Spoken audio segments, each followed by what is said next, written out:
let's talk about the mistakes that you guys are seeing agents make. These could be mistakes that you made coming up in the Great Recession years in business, or agents in your organization that are coming to you, and like what mistakes maybe specific to this market or in general are you seeing agents make as they say they want to grow, but maybe they're not growing? Yeah, I'll jump on that. So I think what I'm going to say applies always, but it's even more important right now in the market that we're in. And that's just getting back to the basics, sticking to the basics. And what basics am I talking about? Creating habits, specifically lead generation. If you're not prospecting or lead generating for 1 to 3 hours every single day as an agent right now, you're really going to struggle. The agents, that 30% that are going to be erased from the roster that Lars is talking about, those are simply going to be the agents that are not proactively lead generating, having new sales conversations every single day, building a pipeline. They're going to be wiped out. And that's good news for you that's going to take action on this information by building that habit today, because you're going to be one of the 70% that stays. And I think over the market that we've had the last few years, maybe agents got a little lazy, just kind of thought, well, hey, people are calling me, my phone's ringing, I don't need to prospect like I was. And they're just kind of coasting. And I always think of it like getting to the gym. Over the past 6 months, I've retaken my health journey. It's kind of been like this over the years, that roller coaster. And man, getting back into it sucked. Like, I was sore for like 4 days after that first workout back. I didn't want to go the second time. It was just awful. It was painful. It was miserable. But now I like it again. In fact, I love it. I'm going to work out after this call. And it's something I'm motivated to do. It feels good. I'm getting results. It's the same thing with prospecting. If you've never done it, prospecting, lead generation, I use those interchangeably. Getting back into it, if you've been a little soft, you got a little fat over the last few years as a real estate agent, getting back into it's going to be tough. If you've never done it, getting into it's going to be tough. You're probably going to suck at it for a little while. You're not going to like it, but eventually you're going to get better at it. You're going to start to like it because you're seeing the results, you're building confidence, and you're going to be crushing it when other agents are suffering. So I think just getting back to the basics and building good habits. What are you going to do in Breckenridge next week when we're skiing? What are we going to do to keep up that workout regimen, AJ? So I what was this saying? I do what I preach or whatever. I don't know. I was talking to my fitness coach yesterday about the trip in Breckenridge next week about that. And because I'm counting macros right now, I'm hitting the gym 4 days a week. I'm getting my 8,000 to 10,000 steps every day.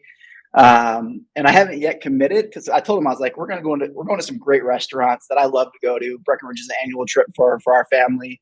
And we've shared many experiences there, all of us. So I basically told him I'm not going to go all out like the three of us did in Jackson Hole a couple months ago. So I'm not going all out. Dude, that was the best mac and cheese I've ever had. Best mac and cheese. Best everything I had at the we were at a resort snowmobiling, not a resort, but like a cabin in the middle of nowhere snowmobiling a few months ago. So that's what I'm referring to. So I basically told him, which I'm still gonna stay on track, but also give myself some leeway to enjoy some food. So I have a coach for fitness, and just like we've all had coaches in real estate, coaching is another thing that everyone should have is a coach. It's crucial. Well, I would echo what you said. I mean, I think that we have a false sense of activity this day and age, more so than any time in my 20+ year journey in real estate. Like, we think we're doing the things that we need to do, and we're busy, but we're not busy doing the things that we need to do. So like, I would echo what you said, but also add on, like, okay, so maybe you're approaching it, AJ, from what an agent needs to hear. The mistake that I've made in the past is, as a team leader, thinking that I can motivate my sales force, therefore my agents, to do the activity that's required. And there's certain things I can do to help that. I can certainly have the right metrics and KPIs and hold them accountable. But if I'm not actually stepping into it with them and showing them what real prospecting looks like, I can't expect them to do what I'm unwilling to do.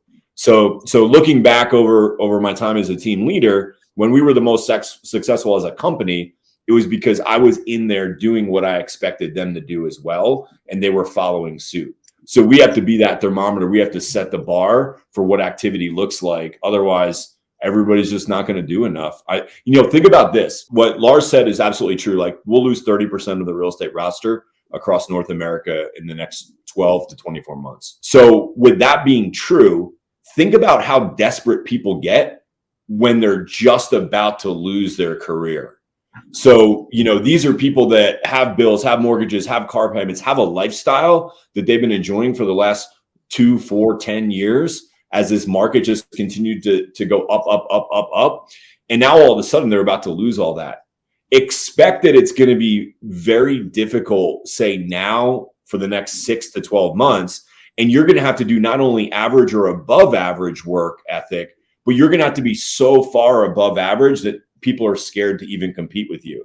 And I think that's the level of activity and intensity that we have to be at to make it through this storm.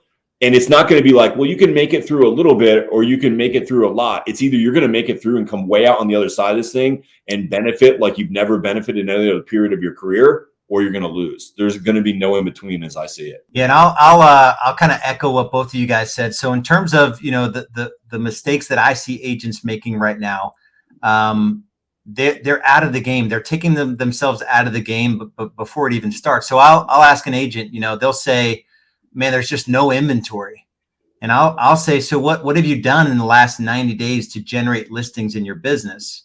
And the answer is there's no inventory. And it's like, they're not doing the things that are required. So there's just 3 things that I think every agent needs to do to be successful in any market. And you may have to double or triple down on these few things in this market. But specifically, you've got to make a commitment. Specifically, John mentioned KPIs, key performance indicators. So you have to make a commitment around the number of meaningful conversations that you're going to have every day. A 2-way conversation with a decision-making adult about real estate.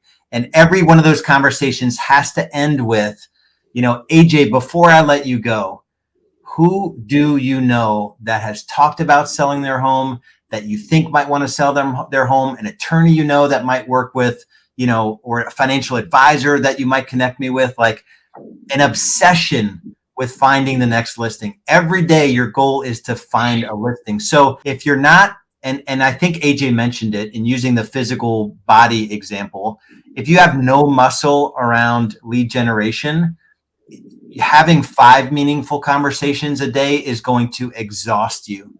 You're going to be like, I can't believe I did that. I don't know if I could do it. I might need 3 days to recuperate from those 5 conversations.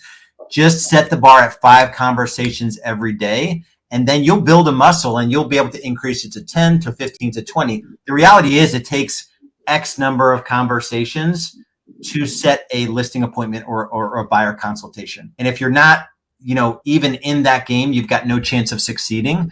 And it sounds a little, brutal. Our job here in Real Estate Game Changers is to help you guys not only get through this shift, but to obliterate the shift where you're going to increase your income when most agents are going out of the business. And then when it comes back around, you're going to be able to take off from there. The last thing I'll say on this topic, and then I want to ask you guys another question, is tracking, and it doesn't have to be complicated. If all you track are meaningful conversations on a blank piece of paper every day, you put the date and did I have a 2-way conversation with a decision-making adult today? And I asked the question, who do you know that might be looking to sell their home? Specifically, who do you know? And that to me is the leadingest indicator of success in these next 12, 18, 24, maybe even 36 months before all of the crap kind of works its way through the market.